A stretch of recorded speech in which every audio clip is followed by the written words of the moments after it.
Je suis né à Zaplas, dans un endroit qui est magnifique. C'est en haut d'une colline, il y a 5 maisons et une énorme église avec 2 clochers.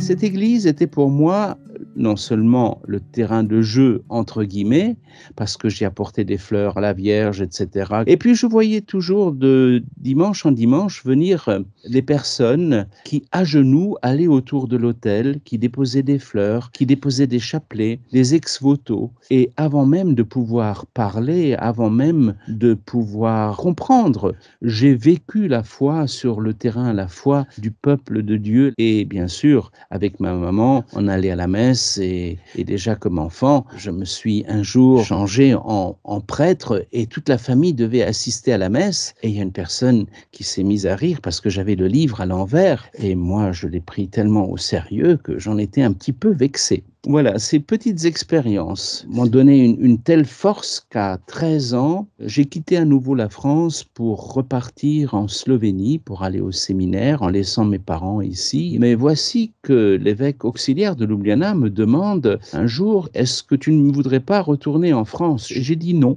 Mais au moment où Tito venait de décéder, je voyais que les séminaristes étaient envoyés au front pour garder la frontière contre l'invasion russe. J'ai dit non, je ne vais pas servir le système communiste qui ne respecte pas les chrétiens, etc. Et je suis allé revoir l'évêque, je lui ai dit: écoutez, je suis prêt maintenant à partir en France, mais à condition d'aller tout de suite. Et là, c'est l'archevêque qui, du coup, ne voulait pas me laisser partir. Alors je lui ai dit: c'est maintenant ou jamais. Et c'est comme ça qu'en 1980, je suis venu en France. En 82, j'ai terminé ma licence et en 83, ma maîtrise de théologie à Metz. L'année prochaine, cela fera 40 ans, si Dieu le veut, au service de cette communauté slovène et française dans le bassin houiller.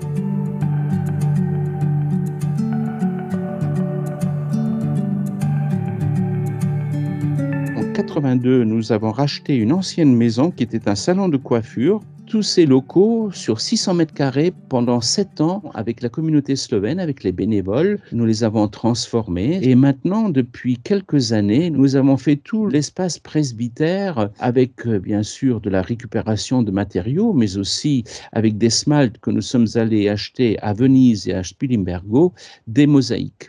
Ce qui est très beau, c'est que ces mosaïques ne sont pas commandées à un artiste ou à une personne ou un atelier, mais elles sont le fruit de notre travail collectif paroissial. C'est-à-dire que les gens, avec des chutes que l'on récupère dans l'ébène, repartent à la maison, on se mène casse des tesselles et ensuite reviennent avec les matériaux. Et l'équipe un petit peu moins large, c'est-à-dire actuellement nous sommes à 5, nous essayons après de nous rassembler, de méditer et de faire différents panneaux. Nous avons commencé par le centurion romain, continué par l'ange de l'Annonciation, qui est aussi l'ange du matin de Pâques. Nous avons les dames qui vont au tombeau, le Christ ressuscité que l'on voit au fond avec ses couleurs rouge et or qui symbolisent l'Esprit de Dieu, la présence donc vivifiante, tonifiante de la résurrection. Sur la droite de l'autel, il y a Jean-Baptiste qui, dans le désert, prêche.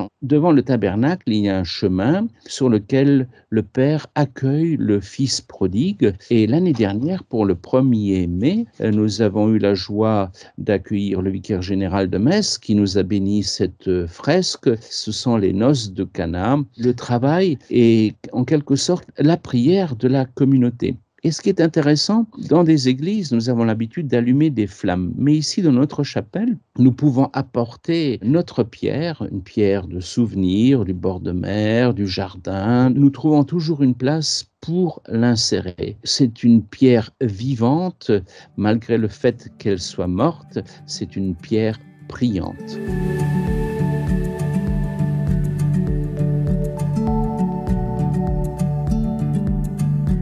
Quand on est animé par la foi, quand on la reçoit d'une communauté, quand on la reçoit de la famille, quand on la reçoit personnellement, je dirais, nous ne pouvons que la donner. Alors, on est fragile, on est faible, on se casse des fois la figure, mais il est important de se relever, premièrement, et deuxièmement, de faire confiance en Dieu. J'ai toujours fait confiance et je n'ai jamais été à ce niveau-là perdant. Et vraiment, à travers toutes ces expériences et de migrants, et même quand je faisais mes études en Slovénie, il y a eu des pressions pour me détourner. J'ai toujours tenu tête parce que ces témoignages étaient forts de gens qui ont vécu leur foi au quotidien, dans la simplicité, mais avec fermeté et profondeur.